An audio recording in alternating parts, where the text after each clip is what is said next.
Coming up in today's episode.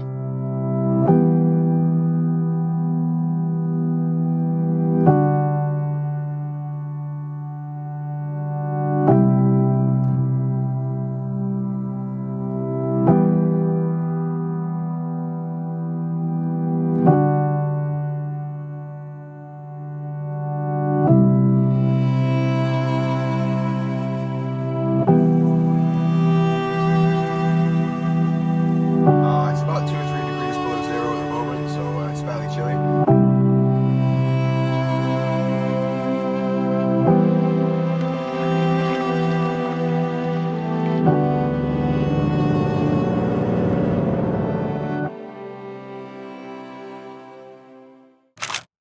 Welcome back to the channel. In today's episode, we'll be jumping in the Paddleski to go winter camping in a glacial fjord known as Indian Arm.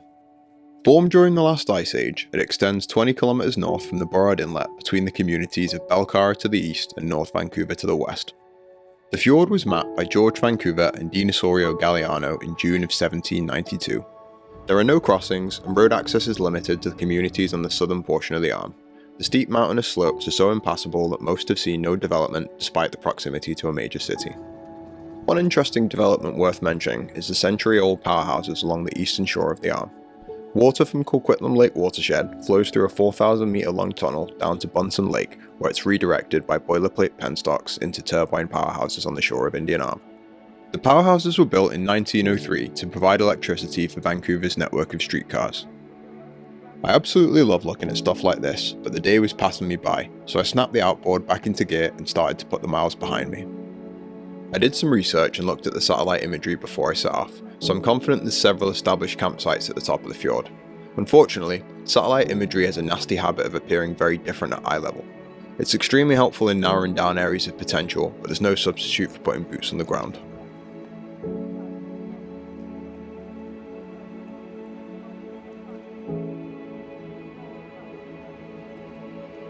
Just doing a little bit of exploring, see if we can't find a good camp for tonight. What a beautiful spot. This is definitely in contention. There's one more spot I want to check out before this one, but this could be it.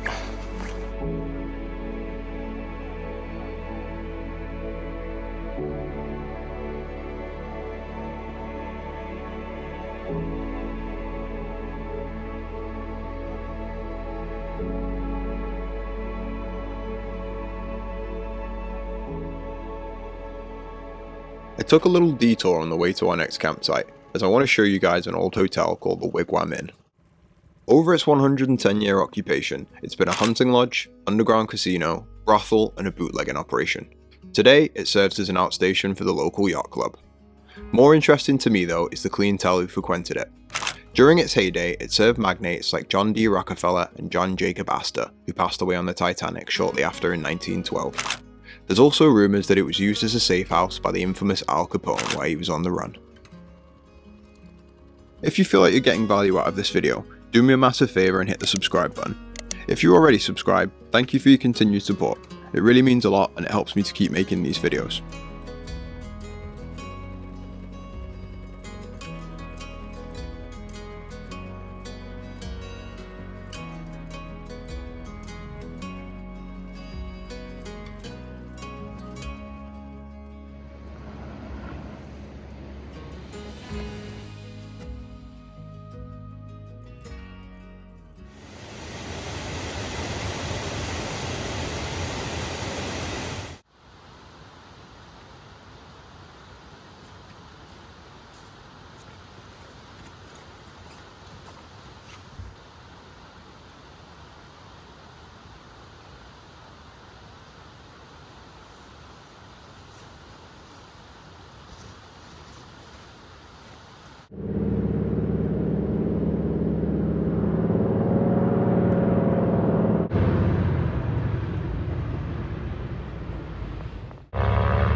Alright guys, it's getting pretty chilly and energy levels are running a little low after the way up, so we're going to get some coffee on the go now.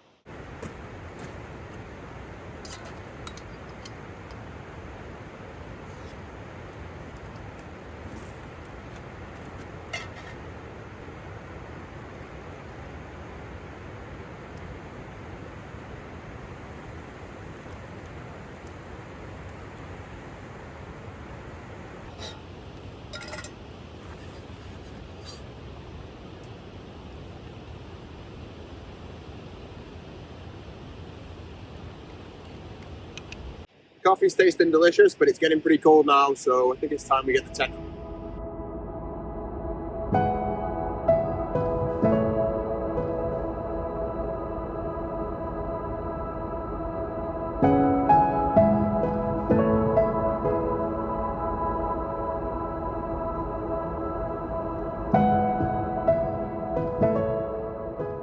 So we're going to use the platypus now to filter some water from the waterfall, and we'll use that for dinner tonight.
So we've got our water that we collected from the waterfall up here in the dirty bag.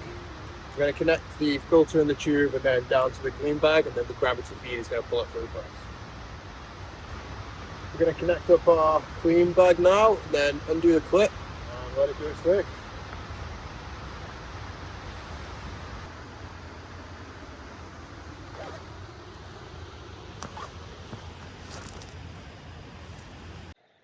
So next up, we're going to set up the sleep system. That includes the inflatable sleeping mat and the sleeping bags. In the fall and the winter season, I find that one sleeping bag's just not enough, so I always bring. I can also highly recommend these little pumps. I think there's a ton of them, but this one's called the Giga Pump 2. I got it from Amazon, and it's a little light, and it's also a pump, so it pumps up your air mattress and stops you getting moisture inside it, so it lasts longer.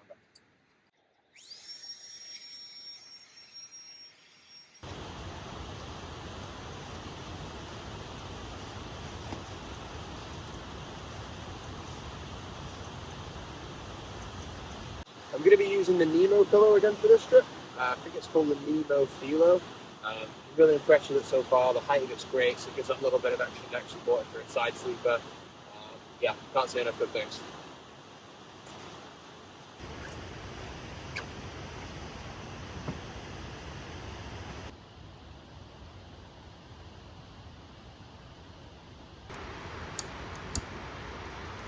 Alright guys, we're going to whip up some dinner now. On the menu for tonight is a beef and potato hash. I haven't made it before, and especially haven't made it in the backcountry, so it's going to be a bit of an experiment, but let's see how it goes.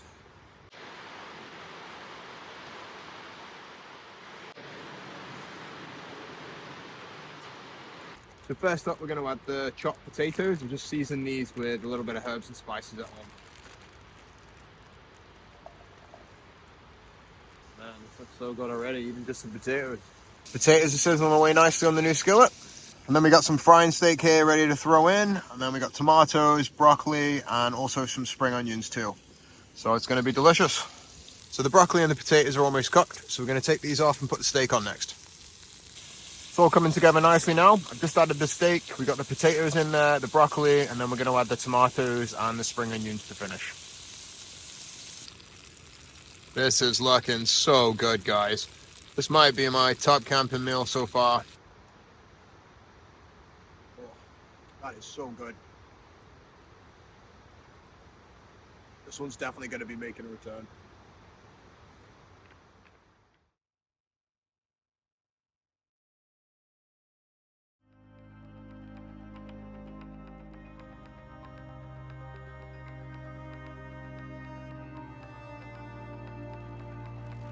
Morning guys, welcome to the morning of day 2.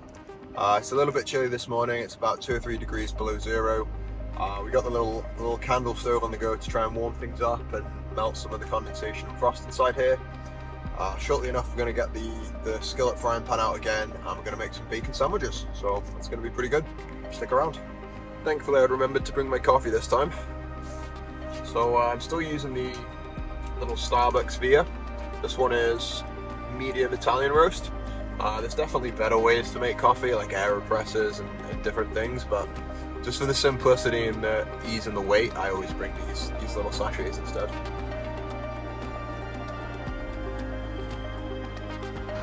That's what I love about this time of year. You really don't have to go far to find a little bit of solitude.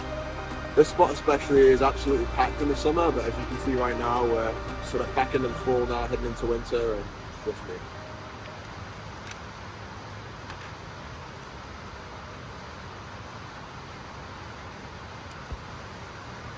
Right, let's get going on the bacon. Just gonna add a little olive oil to the pan. Looking forward to this one. We got apple with smoked bacon this morning.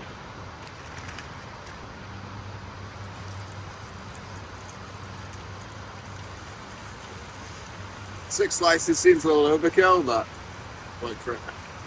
Woo! Man, nothing beats the smell of bacon wafting across the bay. Bacon looks like it's almost cooked. So we're going to get this off and then just toast the bread roll quickly.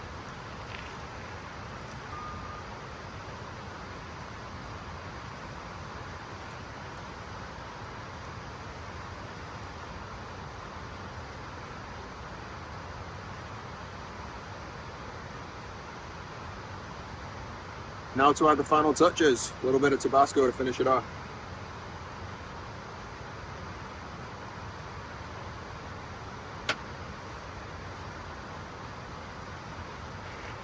There you have it.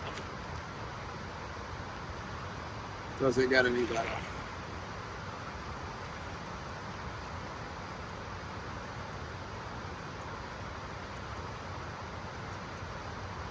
I'm always on the lookout for new camping meal ideas, so if you've got any favourites or anything you'd like me to try, I'd really appreciate it if you let me know in the comments. Hi little guy. Seem to have made a friend this morning.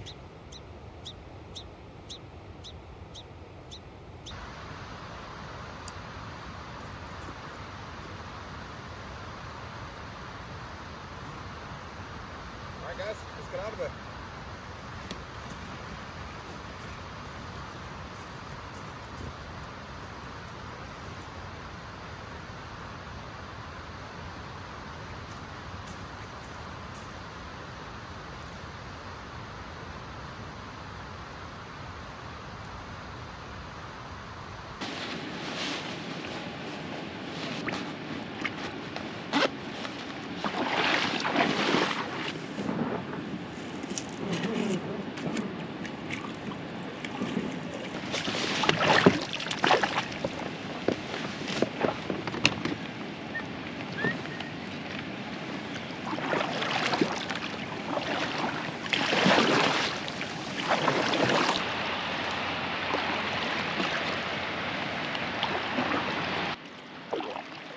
So we've got about 25 kilometers to cover to make it back to the boat launch.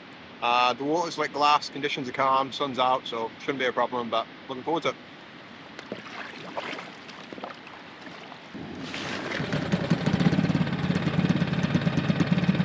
So we're just going to run the engine at idle for a couple of minutes, warm things up, and then we'll get underway. We're in business, let's get going.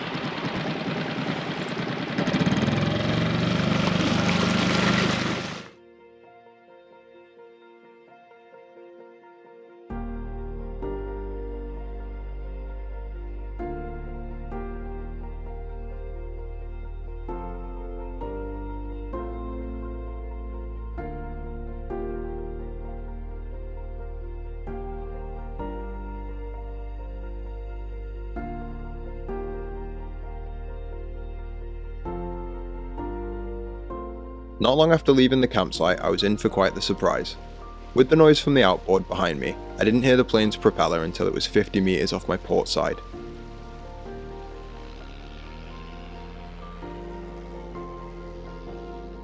Thankfully, Nobody else tried to run me over on the way home, and it was smooth sailing all the way to the boat launch.